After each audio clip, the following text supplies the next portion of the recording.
राज्य में हेमंत सोरेन की सरकार लव जिहाद, धर्मांतरण, गो तस्करी को संरक्षण देकर के केवल वोट बैंक के लिए तुष्टीकरण की सारी सीमा पार कर रही है। हाल के दिनों में राज्य में कुछ घटनाएं घटी हैं जो बहुत गंभीर हैं और राज्य के आंतरिक कानून व्यवस्था में कितनी अराजकता फैल गई है, ये उसकी परिचायक है।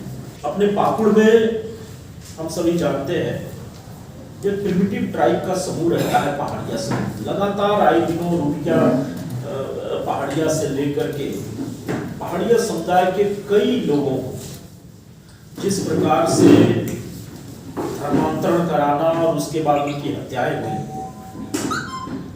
और उसी कड़ी में अब एक नई घटना सामने आई है। पाकुड़ जिले के रामचंद्रपुर गांव के रहने वाले रिनोय पहाड़िया नाम के व्यक्ति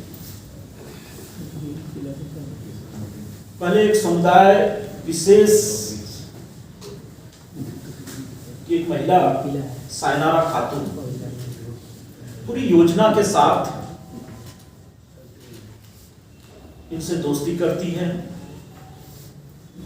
और पहाड़िया रीति रिवाज के हिसाब से, और बाद में जब विवाह का समय आता है तो एक प्रकार से जबरन रिनोय पहाड़िया जी को अगवा करके और उनका धर्मांतरण कराया जाता है।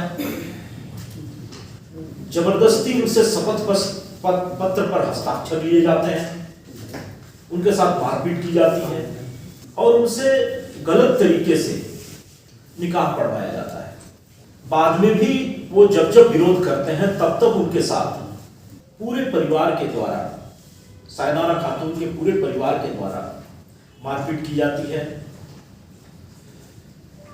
और उन्हें वो सारी चीजें खाने पीने के लिए मजबूर की जाती हैं जो पहाड़िया समाज में निषेध है इसका। और उनके द्वारा जब थाने में कंप्लेन होता है तो थाने से उनको भगा दिया जाता है, क्योंकि थाना को पता है कि वर्तमान में राज्य में जिनकी सरकार है वो क्या चाहते हैं, और राज्य में बैठे, शासन में बैठे लोगों के विरुद्ध जाने की हिम्मत थाना नहीं दिखाता है। रिनोय पहाड़िया अपना अर्जी लेकर के पुलिस अधीक्षक पाकुड़ के पास जाते हैं। अब तक कोई कार्रवाई नहीं हुई है, एफआईआर नहीं हुआ है, गिरफ्तारी नहीं हुई है। तो अपने आप में दर्शा रहा है कि किस तरीके से राज्य में धर्मांतरण, लव जिहाद के मामले को सरकारी तंत्र एक संरक्षण प्रदान कर रहा है। कहने को तो जब ये सत्ता में आए थे तो आदिवासी समाज, जल जंगल जमीन की बात करते थे।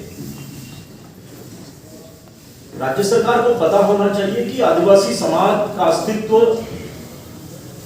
उनके धर्म संस्कृति के बगैर कल्पना भी नहीं की जा सकती।